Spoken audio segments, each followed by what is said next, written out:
Hello everyone. आज हम लोग देखेंगे करंट अफेयर मॉक टेस्ट का सेट नंबर 20 जो कि बिहार दरोगा 1799 पोस्ट, बीपीएससी एईडीओ, बीएसएससी सीजीएल या किसी भी स्टेट पीसीएस के लिए like BPSC 72, UP PCS prelims 2026 के लिए इम्पॉर्टेंट है। तो आते हैं पहले क्वेश्चन पे। सिकल सेल रोग के लिए भारत की पहली स्वदेशी क्रिस्पर जीन थेरेपी का नाम क्या है? मैं यहाँ पे ऑप्शन नहीं पढ़ूंगा, सीधे आंसर बताते हुए चलूंगा। तो ऑप्शन ए आपका यहाँ पे सही आंसर होगा, बिरसा 101। अब यहाँ से कुछ इंपॉर्टेंट पॉइंट देख लेते हैं। जो आपका भारत का पहला स्वदेशी क्रिस्पर जीन थेरेपी है जिसका नाम है बिरसा 101, सिकल सेल रोग के लिए, इसे किसने लॉन्च किया? तो science and technology minister doctor Jitendra Singh ने। और ये किसे डेडिकेटेड है? तो ये आपका डेडिकेटेड है भगवान बिरसा मुंडा जी को, जिनकी 150वीं एनिवर्सरी मनाई गई 15 नवंबर 2025 को। अब यहाँ से आपसे एग्जाम में क्वेश्चन पूछ सकता है कि बिरसा 101 क्या है? तो आंसर क्या होगा? भारत का पहला स्वदेशी क्रिस्पर जीन थेरेपी है। किस रोग के लिए है? तो सिकल सेल रोग के लिए है। किसे डेडिकेटेड है? तो भगवान बिरसा मुंडा जी को। अगले क्वेश्चन पे आते हैं। कौन सा देश COP30 से पहले ऑब्जर्वर यानी पर्यवेक्षक के रूप में ब्राजील के नेतृत्व वाली tropical forest forever facility TFFF में शामिल हो गया है? तो गिवन ऑप्शन में ऑप्शन सी आपका यहाँ पे सही आंसर होगा, हमारा प्यारा देश भारत। कौन सा देश COP30 से पहले पर्यवेक्षक के रूप में ब्राजील के नेतृत्व वाली ट्रॉपिकल फॉरेस्ट फॉरएवर फैसिलिटी में शामिल हो गया है? तो भारत, ऑप्शन सी आपका यहाँ पे सही आंसर होगा। COP30 आपका कहाँ पे हुआ था? ये आपका ब्राजील में हुआ। अब यहाँ से कुछ इंपॉर्टेंट पॉइंट देख लेते हैं। सबसे पहले TFFF स्टैंड्स फॉर, तो आंसर क्या होगा? Tropical forest forever facility. इसके अलावा जो आपका ट्रॉपिकल फॉरेस्ट फॉरएवर फैसिलिटी है TFFF, ये क्या है? तो ग्लोबल इनिशिएटिव है, एक वैश्विक पहल है जो जलवायु परिवर्तन को कम करने के लिए महत्वपूर्ण उष्णकटिबंधीय वनों के संरक्षण के लिए देशों को वित्तीय पुरस्कार प्रदान करती है। ये सब की पॉइंट है, यहाँ से स्टेटमेंट बेस्ड क्वेश्चन पूछ सकता है। यह प्रदर्शन आधारित संरक्षण प्रोत्साहन के रूप में प्रति हेक्टेयर प्रति संरक्षित वन के लिए प्रति वर्ष $4 की राशि प्रदान करता है। तो एक की पॉइंट है। और ये जो आपका है, यह ट्रॉपिकल फॉरेस्ट इन्वेस्टमेंट फंड के माध्यम से कार्य करता है। तो ये कैसे कार्य करता है TFFF?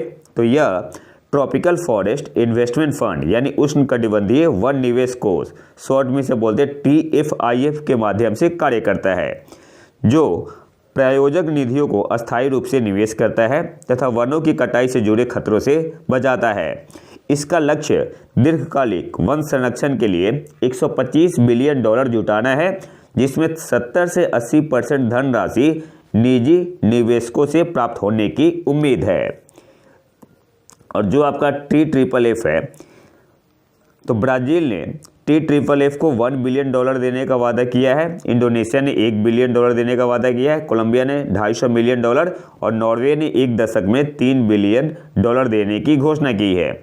और जो आपका COP30 जो हुआ ब्राजील में, तो COP30 COP29 में शुरू किए गए बाकू से बेलेम रोड मैप पर आधारित है। बेलेम आपका ब्राजील में है, तो किस पे आधारित है? तो COP30 जो है COP29 में शुरू किए गए बाकू से बेलेम रोड मैप पर आधारित है, जिसका उद्देश्य जलवायु वित्त के लिए 2035 तक प्रतिवर्ष $1.3 ट्रिलियन जुटाना है। तो ये सारे इंपॉर्टेंट पॉइंट है, आपसे एग्जाम में पूछ सकता है क्वेश्चन स्टेटमेंट बेस्ड में। अगले क्वेश्चन पे आते हैं। किस कंपनी ने पहला स्वदेशी निर्मित PSLV polar satellite launch vehicle rocket बनाया है? यह रॉकेट अगले साल की शुरुआत में ओशनसैट उपग्रह लॉन्च करेगा। तो भारत का पहला जो स्वदेशी निर्मित PSLV रॉकेट है, किसने बनाया है? तो HAL और L&T ने मिलकर। ऑप्शन बी आपका यहाँ पे सही आंसर होगा। इसके अलावा इसके लिए 2022 में ही साइन हुआ था, इसरो ने कॉन्ट्रैक्ट पे साइन किया था HAL L&T कंसोर्टियम के साथ। और कौन सा रॉकेट बना रहा है? तो PSLV XL रॉकेट के लिए आपका एग्रीमेंट हुआ था। इसके अलावा ISRO has also transfer technology किसके लिए? For the small satellite launch vehicle SSLV to which company? To HAL Hindustan Aeronautics Limited, तो इस पॉइंट को भी आपको याद रखना है। इसके अलावा टाइम्स ऑफ इंडिया से लिया है मैंने, India currently holds A 2% share of the global space economy. अभी भारत का जो शेयर है ग्लोबल स्पेस इकोनॉमी में कितना है, 2% है। और इसरो काफ़ी एक्टिवली वर्क कर रहा है इसे इंक्रीज करने के लिए, तो 8% तक हो जाएगा। कब तक, 2030 तक। अगले क्वेश्चन पे आते हैं, किस संगठन ने ग्लोबल कूलिंग वॉच रिपोर्ट 2025 जारी की है, तो यूएनईपी ने। ऑप्शन है आपका यहाँ पे सही आंसर होगा। किस संगठन ने ग्लोबल कूलिंग वॉच रिपोर्ट 2025 जारी की है, तो यूएनईपी। अब इस रिपोर्ट में क्या है, तो इस रिपोर्ट में कहा गया है कि अनुमान है कि 2050 तक वैश्विक शीतलन की मांग ट्रिपल हो जाएगी, यानी तिगुनी हो जाएगी, जिससे उत्सर्जन दोगुना होकर 7.2 अरब टन CO2 के बराबर हो जाएगा। सस्टेनेबल कूलिंग पाथवे यानी सतत शीतलन मार्ग से 2050 तक उत्सर्जन में 64% की कमी आ सकती है और बिजली तथा ग्रिड लागत में $43 ट्रिलियन की बचत हो सकती है। तो सारे इंपॉर्टेंट पॉइंट है। अगले क्वेश्चन पे आते हैं, किस देश ने फिटनेस और एकता को बढ़ावा देने के लिए वॉक टू मार्स अभियान शुरू किया है, तो संयुक्त अरब अमीरात UAE बोलते हैं। ऑप्शन डी आपका यहाँ पे सही आंसर होगा। किस देश ने फिटनेस और एकता को बढ़ावा देने के लिए वॉक टू मार्स अभियान शुरू किया है, तो संयुक्त अरब अमीरात। ऑप्शन डी आपका यहाँ पे सही आंसर होगा। अब इसे थोड़ा डिटेल में देख लेते हैं। UAE ने वॉक टू मार्स नामक एक राष्ट्रव्यापी अभियान शुरू किया है जो निवासियों को सामूहिक रूप से 54 मिलियन किलोमीटर की दूरी तय करने के लिए प्रोत्साहित करता है। और ये जो आपका इनिशिएटिव है किस थीम के तहत है, तो every step makes a difference. अगले क्वेश्चन पे आते हैं, भारत में 4 हाइड्रोजन वैली इनोवेशन क्लस्टर के विकास के लिए किन शहरों का चयन किया गया है, तो गिवन ऑप्शन में ऑप्शन सी आपका यहाँ पे सही आंसर होगा। पुणे, महाराष्ट्र, जोधपुर, राजस्थान, भुवनेश्वर, उड़ीसा और केरला आपका है अराउंड कोची में एस्टेब्लिश होगा, यहाँ पे प्रपोज्ड है। तो ऑप्शन सी आपका यहाँ पे सही आंसर होगा। और कुल लागत की टोटल इन्वेस्टमेंट कितने का है इसमें, तो 485 करोड़ का, 485 करोड़, जिसमें से 169.89 करोड़ ये आपका एलोकेट होगा किसके अंडर, तो under the national green hydrogen mission. जबकि 315.43 करोड़ ये आपका कहाँ से आएगा, तो इंडस्ट्री से और कंसोर्टियम पार्टनर से। अगले क्वेश्चन पे आते हैं, इंडिया AI मिशन के तहत किस मंत्रालय द्वारा युवा AI फॉर ऑल लॉन्च किया गया, तो किस मंत्रालय के द्वारा किया गया है, तो Ministry of Electronics and IT। Option B आपका यहाँ पे सही आंसर होगा। और किस मिशन के तहत आपका ये लॉन्च किया गया है, तो इंडिया AI मिशन के तहत। किस मंत्रालय ने किया है युवा AI फॉर ऑल लॉन्च, तो इलेक्ट्रॉनिक्स और सूचना प्रौद्योगिकी मंत्रालय। अच्छा, है क्या जो सरकार ने लॉन्च किया है युवा AI फॉर ऑल, ये आपका फ्री नेशनल कोर्स है to help everyone understand artificial intelligence. तो ये सबके लिए है और ये आपका कंप्लीटली फ्री है, जिसमें आपका 4.5 hour self paced national course है। और इसका एम क्या है, तो इसका एम है making artificial intelligence accessible and understandable to every Indian. तो ये की पॉइंट है। अब पूछ सकते हैं किसके लिए है, ओनली फॉर ग्रेजुएट या समथिंग कुछ भी पूछ सकता है, तो आपको याद रखना है टू एवरी इंडियन। अगले क्वेश्चन पे आते हैं, जलवायु परिवर्तन प्रदर्शन सूचकांक यानी क्लाइमेट चेंज परफॉर्मेंस इंडेक्स 2026 में भारत का स्थान क्या है, तो CCPI 2026 में भारत का स्थान है 23। भारत काफ़ी डाउन हुआ है, तो ऑप्शन है आपका यहाँ पे सही आंसर होगा। अब यहाँ से कुछ इंपॉर्टेंट पॉइंट देख लेते हैं, सारे इंपॉर्टेंट पॉइंट है। भारत की रैंक कितनी है, जो क्लाइमेट चेंज परफॉर्मेंस इंडेक्स 2026 आया हुआ है, तो भारत की रैंक है 23। भारत का स्कोर कितना है 61.31 और भारत आपका मीडियम परफॉर्मिंग कंट्री में है, ये भी याद रखना है। भारत कौन से कंट्री में, कौन से कैटेगरी में है, तो मीडियम परफॉर्मिंग कंट्री में है। तो इसमें कुछ अलग अलग ग्रेड होता है, जैसे ग्रीन हाउस गैस इमिशन है, क्लाइमेट पॉलिसी है, एनर्जी यूज है और रिन्यूएबल एनर्जी है। तो 3 में आपका मीडियम, ओवरऑल भी मीडियम में है। और अगर देखा जाए green house gas emission, climate policy and energy use, इसमें आपका मीडियम में आता है और रिन्यूएबल एनर्जी में लो कैटेगरी में है। तो इस पॉइंट को भी आपको याद रखना है। और ओवरऑल भारत आपका मीडियम परफॉर्मिंग कंट्री में है। इंडिया की रैंक है 23rd ओवरऑल, मतलब क्लाइमेट चेंज परफॉर्मेंस इंडेक्स 2026 में भारत का ओवरऑल स्कोर कितना है 61.31 है। भारत की रैंक 2025 में कितनी थी 10, और आपका डाउन हो गया कितना आ गया 2026 में तो 23। इसके अलावा सऊदी अरब है 67 पोजीशन पे, 67 पोजीशन पे है, और ईरान आपका है 66 पोजीशन पे, चाइना आपका है 54, अमेरिका आपका है 65। 1 2 3 पे कोई नहीं है, फर्स्ट सेकंड थर्ड कोई नहीं है, पिछले साल भी कोई नहीं था। चौथे स्थान पे डेनमार्क, मतलब पहले इसे मान सकते हैं कि पहले स्थान पे डेनमार्क है, फिर आपका यूके है, मोरक्को है, चिली है, लग्जमबर्ग है, लिथुआनिया है, नीदरलैंड है। तो टॉप 3 काफ़ी है। हाँ, पाकिस्तान का एक देख लो आप, पाकिस्तान की रैंक है 15, ठीक है, पाकिस्तान की रैंक है 15, और स्कोर कितना पाकिस्तान का, तो भारत से अच्छा होगा थोड़ा, 64.33, और भारत का स्कोर कितना है, भारत का स्कोर आपका था 61.31। अगले क्वेश्चन पे आते हैं, किस संगठन ने नई पीढ़ी के man portable autonomous under water vehicles का विकास किया है, तो डीआरडीओ ने, ऑप्शन बी आपका यहाँ पे सही आंसर होगा। डीआरडीओ का आपका है नौसेना विज्ञान एवं प्रौद्योगिकी प्रयोगशाला, जो कि विशाखापट्टनम में है। इसके अलावा MPAUV का मतलब क्या हुआ, फुल फॉर्म क्या हुआ, man portable autonomous under water vehicles. ऐसे भी एग्जाम में क्वेश्चन पूछ सकता है, किसने डेवलप किया है, तो डीआरडीओ ने किया है। डीआरडीओ का आपका प्रयोगशाला है नौसेना विज्ञान एवं प्रौद्योगिकी प्रयोगशाला, जो कि विशाखापट्टनम में है, इसने डेवलप किया है।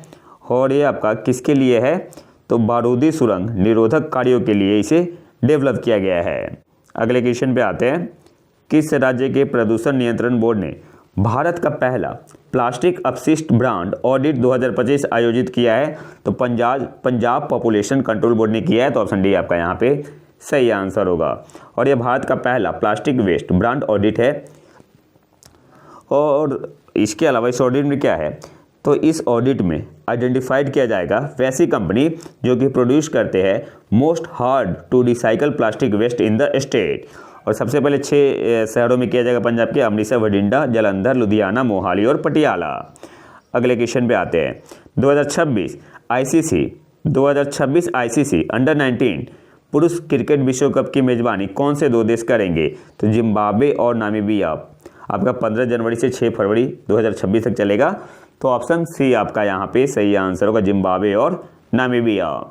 अगले क्वेश्चन पे आते हैं, आवधिक श्रम बल सर्वेक्षण के अनुसार अक्टूबर 2025 में समग्र बेरोजगारी दर 15+ आयु की बात हो रही है, क्या थी, तो आपका ये था 5.2%। ऑप्शन ए आपका यहाँ पे सही आंसर होगा।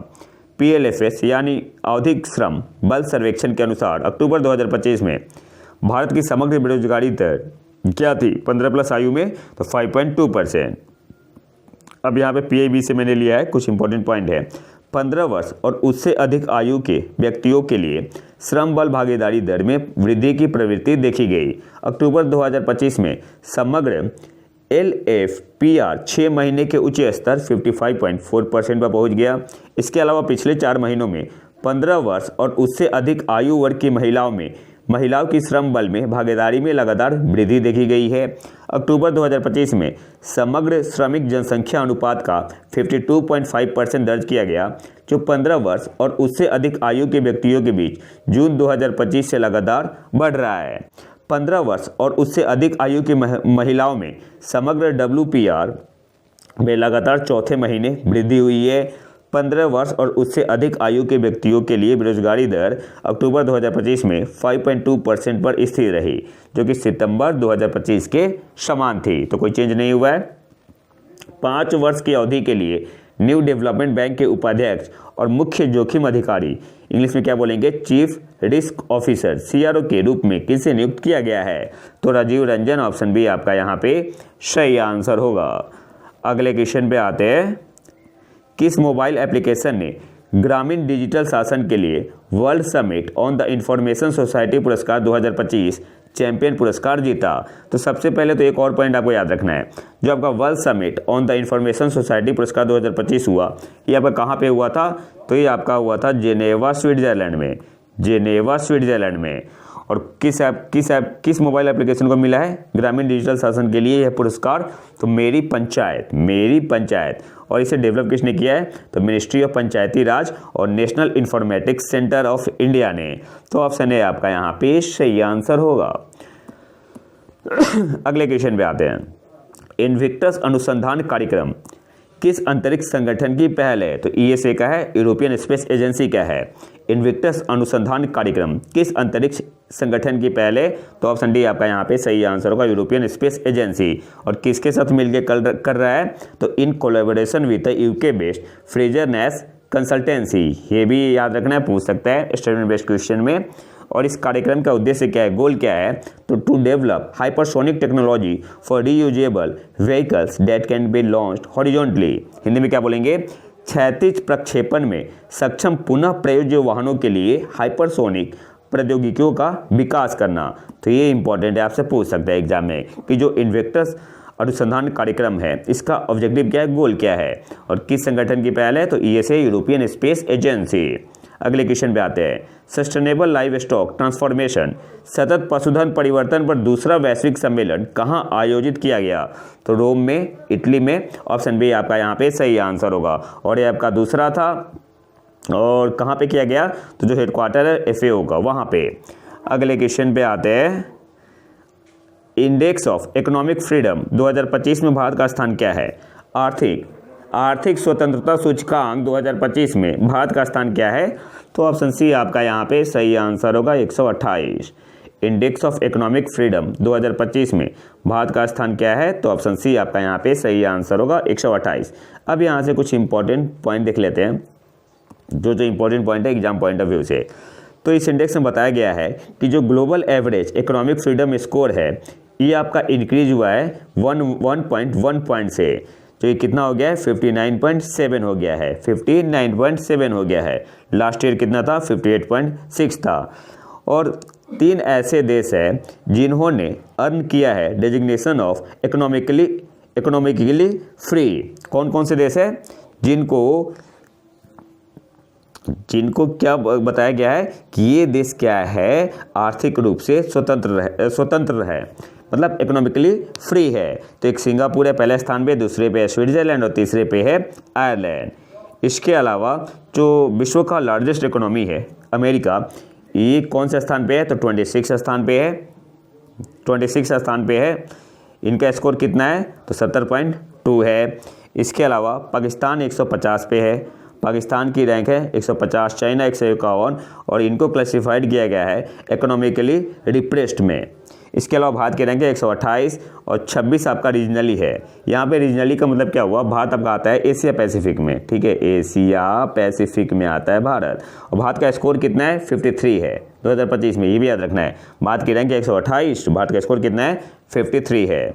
और ये आपका किसके अंदर आता है? तो mostly unfree economic freedom. It still falls under the mostly unfree economic freedom. हालांकि पॉजिटिव साइड अगर देखा जाए तो पॉजिटिव साइड क्या है कि गवर्नमेंट स्पेंडिंग में स्कोर कितना है? 74.2 है। बिजनेस फ्रीडम में 72.3 है, टैक्स बर्डन में 71.3 है and mid range scores in area like property rights में कितना स्कोर है? 51.1 है। जुडिशियल इफेक्टिवनेस में 53.2 है और लेबर फ्रीडम में 59.0 है। एक में खराब है फिजिकल हेल्थ में। फिजिकल हेल्थ में काफ़ी लो स्कोर है, कितना है? 6.2। तो फिजिकल में काफ़ी लो स्कोर है, इसमें आपका काफ़ी लो स्कोर है। अगले क्वेश्चन पे आते हैं। हाँ, पीडीएफ मैंने इसका डाल दिया अपने टेलीग्राम चैनल पर, देखा है कि करंट अफेयर पे।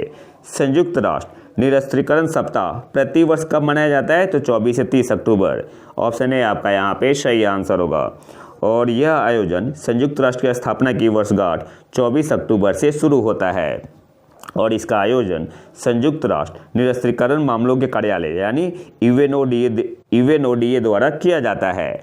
अगले क्वेश्चन पे आते हैं। 3 जनवरी 2026 को पाम स्प्रिंग्स फिल्म फेस्टिवल में डिजर्ट पाम अचीवमेंट अवार्ड से किसे सम्मानित किया जाएगा? अभिनेता की बात हो रही है, तो ऑप्शन बी आपका यहाँ पे सही आंसर होगा, लियोनार्डो डिकैप्रियो। 3 जनवरी 2026 को पाम स्प्रिंग्स फिल्म फेस्टिवल में डिजर्ट पाम अचीवमेंट अवार्ड अभिनेता से किसे सम्मानित किया जाएगा? तो किसे दिया जाएगा? तो हॉलीवुड अभिनेता है लियोनार्डो डिकैप्रियो, ऑप्शन बी आपका यहाँ पे सही आंसर होगा। और किस मूवी के लिए दिया जाएगा या ड्रामा के लिए, तो वन बैटल आफ्टर एनदर। इसके डायरेक्टर कौन है, तो पॉल थॉमस एंडरसन इसके डायरेक्टर है। और ये आपका स्टार लॉन्च कब हुआ था, जो palm springs international film festival है, ये आपका लॉन्च हुआ था 1990 में। और आज के आखिरी क्वेश्चन पे आते हैं, आईसीसी महिला इमर्जिंग नेशंस ट्रॉफी 2025 का मेजबान कौन सा देश है, तो थाईलैंड है, ऑप्शन बी आपका यहाँ पे सही आंसर होगा। आईसीसी महिला इमर्जिंग नेशंस ट्रॉफी 2025 का मेजबान कौन सा देश है, तो थाईलैंड है, ऑप्शन बी आपका यहाँ पे सही आंसर होगा। और इसे पहली बार हो रहा है, ये आपका इस बार पहली बार होगा जिसमें 8 टीमें भाग लेंगी, महिला टीमें, नई जो टीमें हैं। और 8 टीमें कौन सी है, तो Thailand, Netherlands, Papua New Guinea, UAE, Scotland, Namibia, Tanzania और युगांडा। और ये इंपॉर्टेंट क्वेश्चन है, पहली बार हो रहा है क्या, तो आपसे एग्जाम में पूछ सकता है कौन सी 8 टीमें भाग लेगी, ये भी पूछ सकता है। और टोटल 8 टीमें भाग लेगी। और पहला एडिशन है, नाम क्या है, आईसीसी महिला इमर्जिंग नेशंस ट्रॉफी है। और ये आपका कहाँ पे होगा, थाईलैंड में, बैंकॉक में होगा आपका। कब से कब तक, 20 नवंबर से 30 नवंबर तक। तो ये तो था हमारा आज का लेक्चर। अगर आपको इसका पीडीएफ चाहिए तो आप हमारे टेलीग्राम चैनल प्रतीक IQ करंट अफेयर को ज्वाइन कर सकते हैं। यहाँ पे आपको सेट 1 से लेकर सेट 20 तक का पीडीएफ मिल जाएगा। तो अगर वीडियो पसंद आए तो लाइक करें और चैनल को सब्सक्राइब जरूर कर ले। मिलते हैं नए वीडियो में नए टॉपिक के साथ, तब तक के लिए नमस्कार, जय हिंद।